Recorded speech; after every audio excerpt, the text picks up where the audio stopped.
Alaykum hurmatli yurtdoshlar. Mana shu bolam bilan mana shu Sarvar medikal shifo klinikasiga keldik. Buni bo'ynaki diagnostikadan o'tkazdik. Bo'yin sohasi yaxshi, miyasiga yaxshi qon aylanishi yaxshi emaslik tufayli bo'yin sohasi qotgan, ya'ni asriy xannoz deb nima qo'ydilar.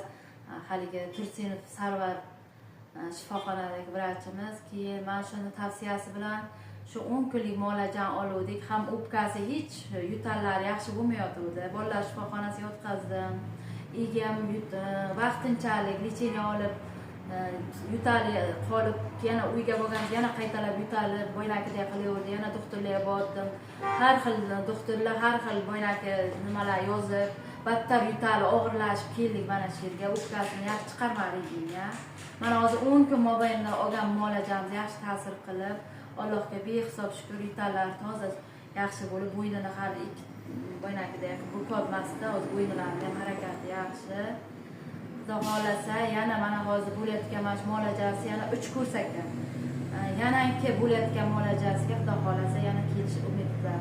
Lekin bolamning ahvoli ancha yaxshi, men xursandman.